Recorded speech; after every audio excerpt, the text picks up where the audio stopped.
And now, ladies and gentlemen, it's time for me to present to you, once again, the evolution of reporting. Here's Victor Allen's Ethos. Thank you, my brother. Thank you. Yo, man, check it out. Before I even say anything, just say yes or no, and then I'm going to move on real quick. Surprised about Tom Brady? Yes or no? Yes. Good. Let's go on. Okay. All right. Since we're constantly sitting back recognizing what we call is the nature of man, which is to watch man terrorize people most of the time. Wars are usually started by men. I know some people are going to say, yeah, well, you know, some women can start some wars.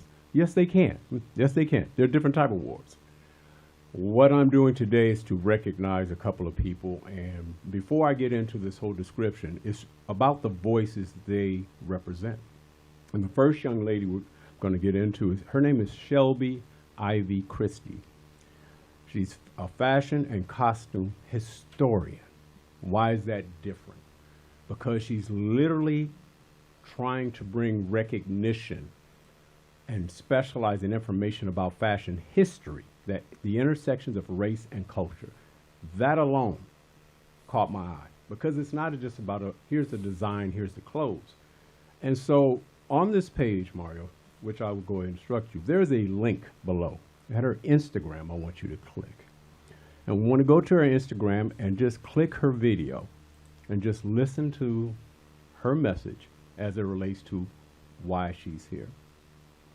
If the link doesn't work, don't worry about it. I'll continue on, because I was having problems with the link as well. What links to this? Yeah, don't worry. Is that about what you wanted to link to? Yeah, I want to link to This that. is an Instagram for her. This is. That's it. Go ahead. That's a different person. That's your Rachel Lynch. Right. Don't even worry about it. I'll just go on and continue. Yeah, I'll just go on and continue, because it's not popping up. It's redirecting, and I ran through that as well, so I'm going to apologize for that. What I'll go ahead and explain what she's doing here. Her information is always there. Her stated goal is to share the contribution of black designers in fashion history. And so Christie also seeks to credit black designers and their historic contributions to fashion that are not widely known, such as the work of designer Felicia Farrar. She partnered with Netflix to do a fashion thread from Beyonce's Homecoming. One of the missions that I said I was going to get involved in, Mario, is to spend more time recognizing people in social media, not just socially, but advocacy. And so this is kind of the beginning of that journey. And part of where you get to learn more about her is at her Instagram. She is very, very well spoken. Her mission is very strong. I know fashion sometimes kind of make people get kind of lazy and say, oh, well, it's just fashion. But she is actually representing a movement. And I said I was going to be part of following people who I believe that have a movement. Now, I want to go ahead and just move on down to the second young lady, because she has a same type of mission. You may have already seen her. She's somewhat popular, but still, I want to recognize her achievements. Her name, Rachel Lindsay Abasolo, an media personality and attorney. Now, she's basically going to get a lot of recognition, because you're going to think of the Bachelorette show, and that's her recognition. That's her blossoming, if you want to say it. And she actually basically was the first African-American lead in the Bachelor franchise. But that's not what we're looking at. What we're looking at is her message. Now, Mario, I hope this link works right below, and click it and see if it comes up. In the meantime, I'll go ahead and continue on. Her Twitter account, that the one you're talking about? Yeah, you can go to above there should be right under her name is an Instagram link, and see if that activates her video. I hope it does. Yes, and let's listen to a recent show about a topic that I found very interesting, and that's what made me recognize what she's doing. So we can go right to it if it plays. It's hard for me to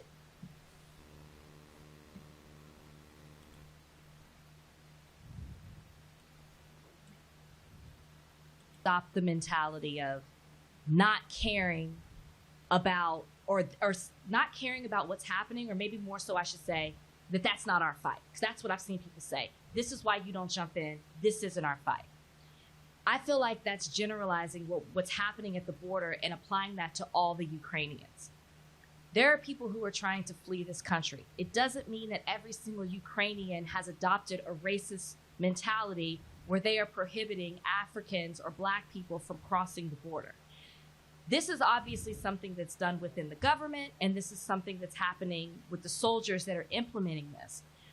I'm more so disappointed in, we are seeing the Ukrainian president speak out on so many different things. This is obviously at this point a worldwide issue. It's everywhere. Everybody has picked this up, not just in the United States. Why have you not spoken out about it?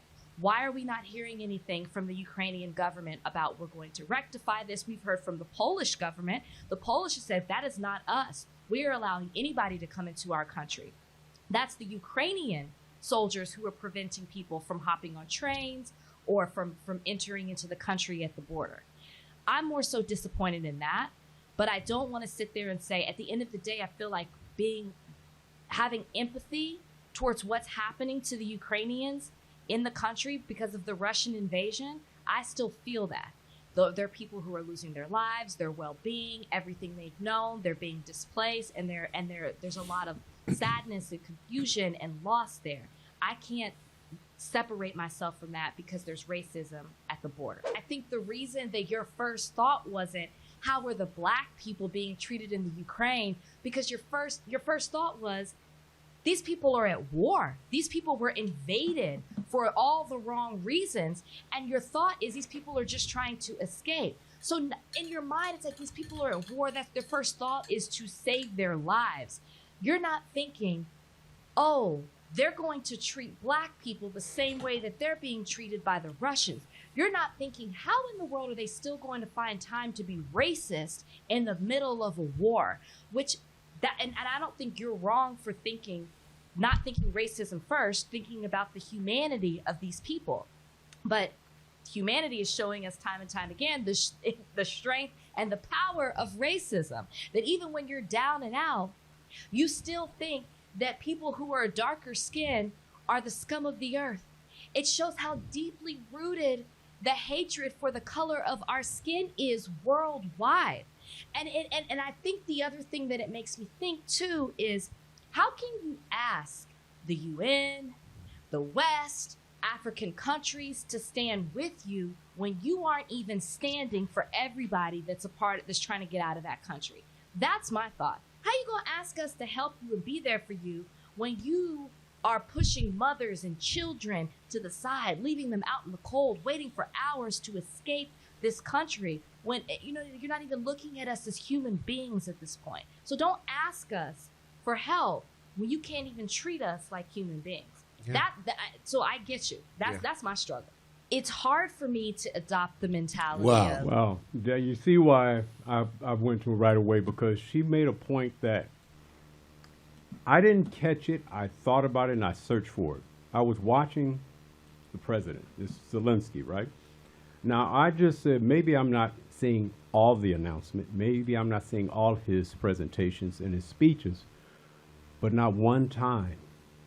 And he's monitoring everything. He's monitoring what's happening at the borders. He's monitoring, as it relates to the military confrontation. I'm pretty sure he has his shoulders full because covertly they're out to try to get him. But not one time did he speak up for those people who are being pushed aside, people of color. And it makes me stop and go, I'm not going to hate on the people who are going through this. It's just the top-down orders are being instructed and told to the soldiers. And it has to come from somewhere. And he hasn't said a word. Yeah, sad statement. And she actually expressed the viewpoints that I kind of feel. I don't want to label all Ukrainians as racist. We have racists here, we have bigots here. There are racists and bigots in every society. And unfortunately, in moments like these of desperation, those are often the people who we see, even though I'm sure that there are others who are not acting in that way. just another sad statement on the world. That here we are. I've heard that from people. It's like, where were the Ukrainians when Black Lives Matter? Where were they? But again, let's take the higher road for a second. This is about confronting evil. Okay? This is about confronting evil. Right. And there's no question that the people who do this evil would treat you in a way that's similar. True. And it's also true that no matter where you go, you find those who are willing, like crabs in a barrel, to step on those who they feel are beneath them. So I don't know, Vic. It hurts my feelings. Let me just say first and foremost, as a black man, it just hurts again.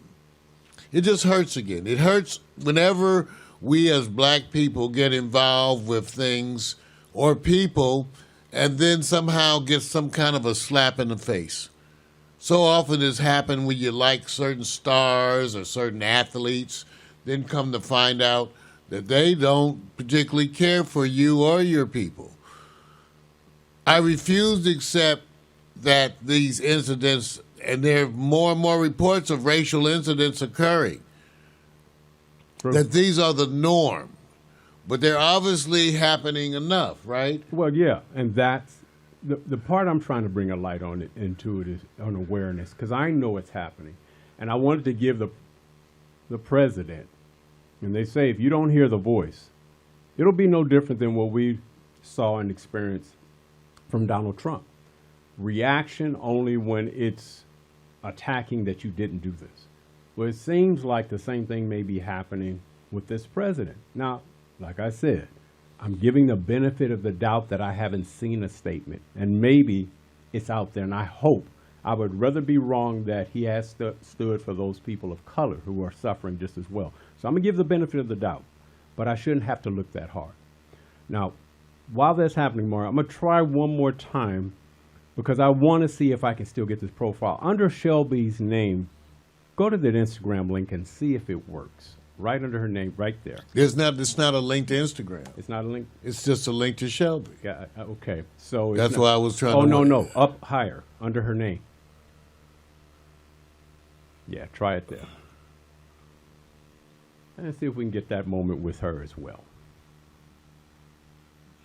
Is that it right there? Yes. So I want to leave up on a up, if I can. Hold on, these things, they have so many. There we go. Hi, I'm Shelby Christie, and I'm a costume and fashion historian, and what I do is document Black contributions to fashion. Black historical figures who have contributed so much to the landscape. It's my job to make sure they're included in the storytelling around fashion. I think Soiree is a game changer. They're unapologetically being Black and celebrating their culture in an industry that is largely and predominantly white. Similar to the long legacy of Black men and Black designers in suiting and customization, I think Wear falls right in line with where they're producing work that is custom, is bringing through textiles that really echo West African culture. Suiting and pants and those kinds of things, and women's wear are really mile markers for progression. I love that we're moving away from kind of shape that hovers over the body, and we're moving back to that very skin tight, the body sock kind of look. It's painted on you. I love that, and Black designers are really dominating that look. Spotlighting, celebrating, and encouraging people to buy Black, even if you can't afford to purchase an item, a share, a like, a retweet, a repost. Reach out and let those designers know what pieces you love even. Encouragement helps. That's how we change the game, and that's how you can change the game. Thank you, Shelby. Also, her ponytail. Hi, I like it. It's going to keep looping. So, hey, look. So see, I wanted to do this twofold. So, what I figured out something here to make it more glaringly obvious where the links are going to go, because it's kind of a surprise to Mario. And I wanted to feature these videos, and then I want to also show a video that it's going to be my weekly post. Whenever I'm doing my ethos, I have to have a statement or something that represents what has happened through the activity of the week for me. But I wanted to give a shout out to both those young ladies and continue to support them because they're doing what they need to do by standing tall and saying, I'm being more than just the career I'm in. I want to be able to be a voice. And I believe all the time Mario and I talk about this. We may talk about different things a lot, but we are a voice, and every voice counts. And so to me, especially under this time, you can also highlight things, the atrocities, but also do the awareness of things that are good and uplift people. Now, the video I have coming up here is called Rhythm of Wheels. And I'll just let Mario just play it, and we'll just go through it. And that'll be my sign off for the Ethos and follow-up.